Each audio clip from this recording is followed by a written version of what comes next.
Oke, selamat datang di channel Mobafikasi kawan-kawan. Bagaimana push rank kalian hari ini? Mau maju atau mundur, paling tidak kalian belajar.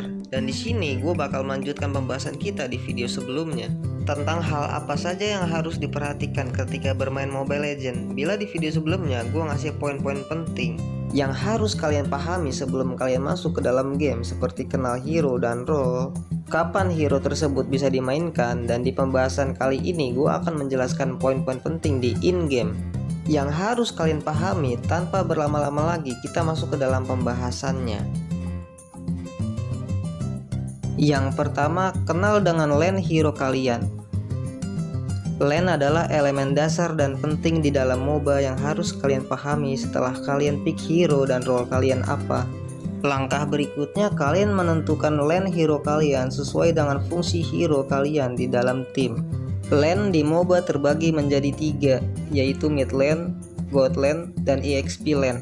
Adapun role tambahan seperti jungler yang berperan dalam farming monster hutan, dan juga roamer yang berperan dalam zoning dan membantu lane lain dalam ganking. Untuk kategori hero mid lane, disarankan mage yang mengisi mid. Dan hero yang bagus sebagai mid laner, sebisa mungkin kalian pick hero yang fleksibilitasnya tinggi, yang pergerakan hero-nya lincah, jadi dia bisa cepat membantu lane lain dan juga hero early game.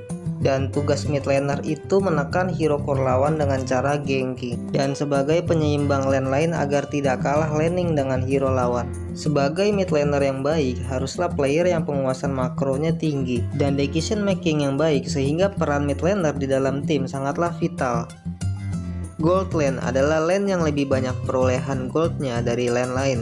Biasanya hero yang mengisi gold lane itu marksman atau hero lead, yang di early game sangat membutuhkan gold dan item. Dan hero yang ditempatkan di gold lane biasanya tidak sering melakukan ganking atau ikut team fight kecuali memang dibutuhkan. Sama halnya dengan jungler, hero gold lane ini harus cepat mengumpulkan gold dari clear minion, dan sebisa mungkin di early ambil gold turret jika dia menang laning dengan gold laner lawan.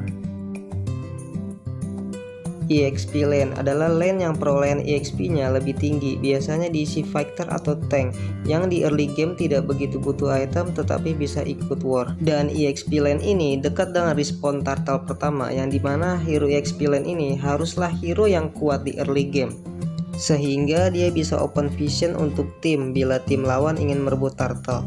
Dan sebagai EXP laner, selain mekanik dan penguasaan hero yang baik, EXP laner harus mempunyai decision making yang baik untuk ikut membantu tim fight atau split push. Maka dari itu, pemilihan hero untuk dijadikan EXP laner jangan sampai merugikan tim. Jungler adalah role yang berperan dalam mengontrol area hutan. Sudah seharusnya hero yang dijadikan jungler wajib membawa spell retribution dan membeli item jungle.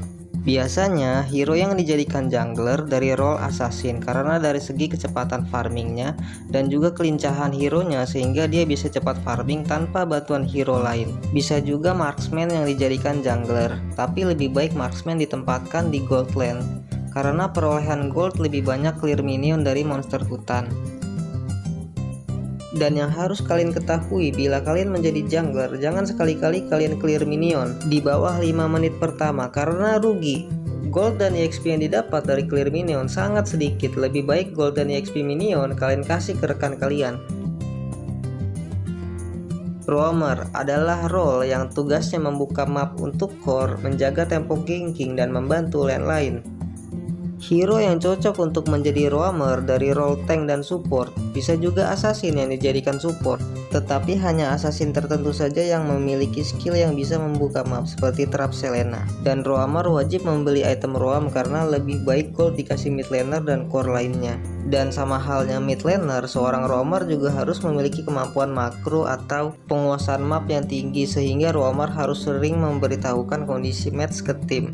Dan seorang roamer yang baik haruslah player yang bermain objektif seperti membantu turtle atau lord, membantu push tower, dan tipe player roamer ini cenderung tipe player yang mainnya mikir. Penguasaan map atau makro. Map adalah elemen penting di MOBA yang harus kalian perhatikan dan kuasai. Kalian bisa menandakan mana player mythic dan bukan dilihat dari makro atau penguasaan map yang tinggi. Lalu bagaimana jika player tersebut kurang memperhatikan map tetapi mikro atau penguasaan hero-nya baik? Jika ada player yang seperti itu di Mythic, biasanya nggak lepas dari mabar. Bisa aja mid laner temannya bagus sama tanknya pinter, jadi player yang cuma ngerti mikro udah aja adu mekanik sama lawan. Kalau konsepnya mabar bener, tapi kalau solo jangan deh. Kalian nggak bisa solo rank di Mythic kalau cuma ngerti mikro. Minimal makro paham juga, walaupun nggak ngerti-ngerti banget, dan penguasaan map adalah bagian dari makro. Makro sendiri adalah kemampuan seorang player dalam membaca map dan kondisi di dalam game, seperti kewaspadaan terhadap geng, tahu spot rumput mana untuk ambush, cut minion dan blok jalur escape lawan ketika ganking, memperhatikan skill apa saja yang sudah dikeluarkan lawan, atau core lawan masih menyimpan flicker atau enggak. Kalau core lawan masih ada flicker, jangan dikejar, bisa jadi bait. Decision making dan timing kapan masuk war atau enggaknya juga merupakan bagian dari makro. Lalu ada nggak cara untuk mengasah kemampuan makro? Ada, salah satunya kalian bermain role tank atau support. Kenapa harus tank dan support? Alasannya karena tank itu lebih banyak observasi atau sering memperhatikan tim sendiri dan juga lawan. Main tank bukan hanya melihat cara orang main hero aja, tapi juga mempelajari habit atau kebiasaan orang. Mau itu benar atau salah, jadi kalian bakal lebih cepat sadar jika ada kesalahan di tim. Mungkin sebagian dari kalian sudah tahu tips untuk melihat teman kalian masih menyimpan ultimate atau tidak. Bisa kalian lihat dari bar hijau kecil yang ada di icon hero tim kalian. Jika barnya hijau artinya teman kalian masih menyimpan ultimate. Jika barnya kosong artinya ultimate teman kalian lagi cooldown. Fase early, mid, dan late game. Fase game merupakan hal yang harus diperhatikan sebagai player Mobile Legends. Biasanya satu pertandingan game MOBA terdiri dari 3 fase, yaitu early, mid, dan late game. Masing-masing fase punya ciri khas, objektif, serta timing yang berbeda. Fase early game adalah fase laning phase di mana kalian akan bersaing dalam mendominasi lane kalian dengan lawan. Laning phase yang baik akan menentukan kemudahan pada fase berikutnya. Tiap lane berbeda objektif di early game. Sebagai contoh, gold laner objektifnya clear wave minion sebagai hero carry. EXP laner bertugas untuk mematikan pergerakan laning lawan, dan mid laner bertugas untuk mengontrol ketiga lane. Penerapan strategi dan taktik di early game yang baik juga menentukan fase berikutnya. Tapi untuk menerapkan strategi yang baik, perlu melihat line up hero kalian dan juga line up hero lawan. Jika line up hero kalian bukan hero-hero yang kuat di early game, maka kalian jangan terpancing untuk war di early game. Kalian fokus objektif aja, dan bila terjadi kesalahan di early game, bukan artinya kekalahan di fase mid atau late game. Kalian perlu sabar, tunggu hero kalian jadi itemnya, kurangi kesalahan, dan main lebih objektif. Fase mid game biasanya terjadi setelah 3 menit awal sampai menit 10 pertandingan. Jika kalian mendominasi game pada fase early, maka pada fase mid game, objektif kalian itu ganking sesering mungkin, bikin hero lawan miskin, push tower, ambil semua jungle lawan dan turtle. Biasanya pertandingan akan berakhir cepat pada fase mid game jika kalian bermain objektif tanpa masuk ke fase late game. Tapi bila kalian berada di posisi ditekan lawan, sebisa mungkin kalian mengulur waktu sampai masuk ke fase late game dengan cara main lebih sabar. Kalau bisa pancing musuh supaya bikin kesalahan. Dan fase late game adalah fase penentu. Pada fase late game sudah tidak boleh ada kesalahan lagi, baik kalian yang melakukan kesalahan itu atau teman satu tim kalian. Karena di fase late game satu momen itu penting, dan decision yang tepat sangat diperlukan untuk bisa menang.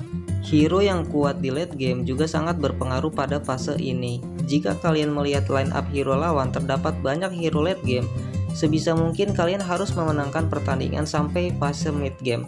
Jangan sampai masuk ke fase late game karena akan menyulitkan kalian nantinya. Kesalahan atau blunder. Hal yang sebenarnya penting untuk kalian catat adalah kesalahan. Kesalahan dalam bermain Mobile Legends kapanpun bisa saja terjadi, baik kesalahan yang kalian sendiri lakukan ataupun kesalahan yang teman kalian lakukan. Kesalahan atau blunder itu sendiri dapat menjadi faktor kekalahan kalian pada match yang sedang berlangsung. seperti salah pick hero, tidak mengerti mikro dan makro, bermain tidak objektif, dan miskomunikasi. Lalu apakah blunder itu bisa dicegah supaya tidak terjadi? Jawabannya bisa iya dan tidak. Bisa dicegah dalam arti persiapan secara teknis saja, tetapi secara psikologis belum tentu bisa. Karena bagi gue game MOBA ini adalah game psikologi. Yang kalian lawan itu orang, bukan bot. Jadi mood dan perasaan player berpengaruh pada performa gameplay mereka pada match tersebut. Ketika mood sedang baik, maka gameplay bisa menjadi baik. Tetapi kalau mood sedang tidak baik, maka gameplay bisa menjadi buruk. Dan mood yang jelek itu sangat bisa membuat player melakukan kesalahan atau blunder. Sebagai kasus kalian bermain solo rank dan user tank. Secara mekanik dan makro kalian bermain tank termasuk GG. Tapi setelah masuk ke dalam game, ternyata publik yang main hero core ini tidak mengerti cara main hero-nya dan cenderung sering melakukan kesalahan, akhirnya feeder. Mood kalian bermain tank yang di awal bagus bisa berubah menjadi jelek karena kesalahan yang teman satu tim kalian lakukan. Dan akhirnya kalian ikut bikin kesalahan yang seharusnya tidak kalian lakukan. Mungkin diri kalian bisa mengendalikan emosi kalian sendiri, tapi bagaimana dengan teman satu tim kalian? Jawabannya, kalian tidak bisa mencegah orang lain melakukan kesalahan. Tetapi bukan berarti kesalahan itu tidak bisa ditutup. Setiap kesalahan itu bisa ditutup. Tapi pertanyaannya, secerdas apa kalian menutupi kesalahan itu? Oke, gue rasa cukup sampai sini pembahasan kita tentang hal-hal yang harus diperhatikan ketika bermain Mobile Legends. 2 part video yang udah gue bikin semoga bermanfaat. Tulis komentar kalian, kritik dan saran sangat dibutuhkan untuk mengembangkan channel ini. Sampai jumpa di video selanjutnya.